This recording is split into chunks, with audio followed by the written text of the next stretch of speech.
नमस्कार मंडळी. तुम्हाला मी आज खूप फायद्याचं असं हे औषध करून दाखवणार आहे. तर पाहू शकता ही आहे टणटणी.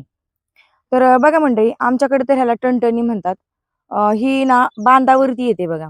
जसं की आपलं जे पीक असतं ना, ह्या पिकाच्या बांधावरती येते. जी पहिली पूर्वीची लोकं होती ना, ती कुंपणासाठी ह्याचा वापर करायची. म्हणजे काय करायचे, की कुंपण व्हायचं त्यांच्या शेतीला. पण आता काय झालंय माहिती का? ही अशी वनस्पती आहे, ही अशी दुर्मिळ वनस्पती ह्या नाहीशा होत चाललेल्या आहेत औषधांमुळे, ह्याच्यामुळे. पण बघा, आमच्या शेतात आणखीन आहे. याच्यावरती औषध वगैरे काहीही मारलेलं नाहीये. मस्त अशी बघा, किती मस्त ताजी मस्त दिसत आहे ना. तर आपण आज बनवतोय ह्या वनस्पतीपासून तापाचं औषध. तुम्ही पाहू शकता, ह्याला अशी फुलं येतात. जळून दाखवते. हे पाहू शकता. ही अशी फुलं येतात. लाल, पिवळी. तर ह्याला घाणेरी असं म्हणतात. कुठं तुम्हाला सांगते गोचडी असं म्हणतात. तर आमच्याकडं पुणे जिल्ह्यामध्ये याला टणटणी असं म्हणतात बघा. याची पानं असतात अशी. ह्याला फळं येतात. हे पाहू शकता तुम्ही. हे फळं दिसतात का? हे पिकलेले नाहीयेत. पण ह्याला फळं येतात. मी तुम्हाला पिकलेली फळं सुद्धा दाखवू शकते. ही पिकलेली फळं आहेत ना, ती खूप म्हणजे छान लागतात, गोड लागतात. खूप प्रमाणात कॅल्शियम आहे याच्यामध्ये. हे पाहू शकता, इथं पिकलेली सुद्धा फळं आहेत आपल्याकडं आणि नाही का कच्ची सुद्धा आहेत. तर खूप म्हणजे नाही का फायद्याची ही वनस्पती आहे. तुम्ही ह्या वनस्पतीपासून कधी म्हणजे नाही का जर समजा पांढरे डाग असतील आपल्या शरीरावरती, तर ह्याचा पाला चोळल्याने पांढरे डाग सुद्धा जातात बघा. मूळव्याधासाठी सुद्धा खूप उपयुक्त आहे ह्याचा काढा. आता हा काढा आपण बनवणार आहोत. तर त्यासाठी काय-काय लागणार आहे, ते मी तुम्हाला या व्हिडिओच्या माध्यमातून दाखवत आहे. तर चला आपण आता ह्याची पानं घेऊया. मी आज तुम्हाला ना ह्याचा काढा बनवून दाखवणार आहे. तो तापासाठी खूप उपयुक्त आहे बघा. आता तुम्हाला पण माहिती आहे बारीक ताप येतो आणि सारखं अंग दुखल्यासारखं होतं. तर अशा लोकांनी हा काढा नक्की प्यावा. तुम्ही नक्कीच हा पूर्ण व्हिडिओ पहा, म्हणजे तुम्हाला समजणार आहे आपण काढा कोणत्या पद्धतीने बनवणार आहोत. तर चला आपण काढा बनवूया. त्यासाठी मी 7 ते 8 ही पाने घेतलेली आहेत. तर ही पानांचा काढा कसा बनवायचा, पानं कशी साफ करायची, ते मी तुम्हाला दाखवणार आहे. चला. तर मंडळी, तुम्ही बघा, हे 5 ते 6 मी घाणेरीची किंवा आपल्या टणटणीची पानं घेतलेली आहेत बघा. पाहू शकता, अशी मी जास्त निब्बर पण नाही, जास्त कोवळी पण नाही, मीडियम मधली पाने घेतलेली आहेत. आता ही पानं साफ कशी करायची ते मी तुम्हाला दाखवते. तर बघा, एक भांडं घ्यायचंय, त्याच्यामध्ये असं पाणी टाकायचंय आणि त्याच्यामध्ये नंतर आपल्याला मीठ टाकायचे थोडंसं. आता तुम्ही म्हणताल की मीठ का टाकलं? तर ह्या पानावरती ना खूप सारे अशी म्हणजे माती असते किंवा धूळ असते. तर मिठामुळे काय होतं माहिती का?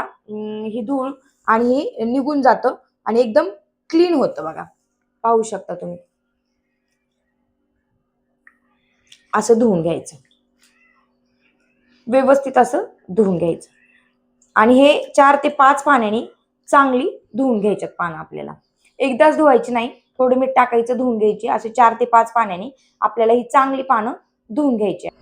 तर बघा, गॅसवरती मी हे भांडं ठेवलेलं आहे आणि मस्त गॅस चालू केलेला आहे आणि त्याच्यामध्ये ना 1 ग्लास मी बरोबर पाणी ओतते.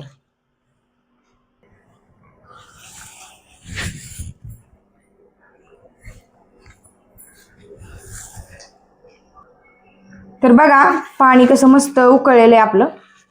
आता त्याच्यामध्ये आपण ही टणटणीची, घाणेरीची किंवा फुलोराची पानं ऍड करतोय त्याच्यामध्ये. तर पाहू शकता तुम्ही, आधी पाणी पूर्ण उकळून घेतले, त्याच्यामध्ये मस्त ही पानं टाकलेली आहेत. आता आपण जे पाणी आहे ते 1 ग्लास पाणी आपण टाकलेलं आहे. तर 1 ग्लास पाणी जे आहे ते आटून आटून अर्धा ग्लास ठेवायचं. म्हणजे काढा आपला परफेक्ट तयार होतोय. ह्याच्यामध्ये काहीही दुसरं पदार्थ मी टाकलेला नाही. फक्त घाणेरीची 5-6 पानं आहेत आणि तुम्ही सकाळ संध्याकाळ हा काढा नक्की घ्या. तुम्हाला खूप फायदा होणार आहे. लगेच बघा कलर कसा चेंज होतोय. तर बघा मंडळी, कसा कलर चेंज होतोय, आपल्या पाण्याचा कलर लगेच चेंज व्हायला लागलेला आहे आणि लगेच असं फास्टमध्ये कलर सुद्धा त्या पानांचा चेंज झालाय, पाण्याचा कलर चेंज झालाय. बघा, असा डार्क पोपटी कलर असा दिसायला लागलेला आहे मस्त आणि खूप छान. आणि हे कडवटपणा अजिबात सुद्धा नाही या पानांमध्ये, त्यामुळे तुम्ही नाही का घेऊ शकता. अजिबात साखर वगैरे त्याच्यामध्ये ऍड करायची काहीच गरज नाही. लगेच तयार होतो. एकसारखं असं मिक्स करून घ्या सारखी पानं. कारण काय होतं, आपण जर पानं ठेवून कुठेतरी गेलो तर साईडला पानं नाही का येतं आणि ते पान चांगलं शिजलं जात नाही. तर सतत असं ढवळत राहावा आणि एक 15 मिनिटामध्ये आपला काढा तयार होतो. तुम्ही नक्की हा काढा ट्राय करा, खूप छान होतो हा काढा.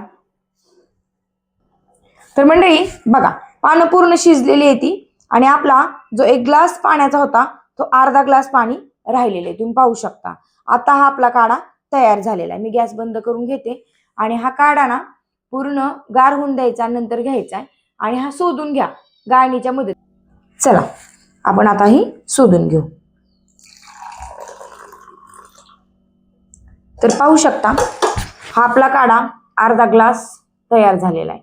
व्हिडिओ आवडला असेल तर लाईक करा, सबस्क्राईब करा आणि गावाकडचे असेच पारंपरिक पद्धतीचे जर तुम्हाला काढ्याचे वनस्पतींचे माहितीचे व्हिडिओ जर तुम्हाला आवडत असतील तर नक्कीच आपल्या चॅनलला लाईक करा, शेअर करा, सबस्क्राईब करा आणि व्हिडिओ कसा वाटला हे कमेंट नक्कीच मला करा. आणि जर तुम्हाला काही आजारी वगैरे असाल तर तुम्ही हा काढा डॉक्टरांच्या सल्ल्याशिवाय घेऊ नका. तुम्ही तुमच्या डॉक्टरांना विचारा आणि नंतरच हा काढा नक्कीच तुम्ही ट्राय करा. धन्यवाद.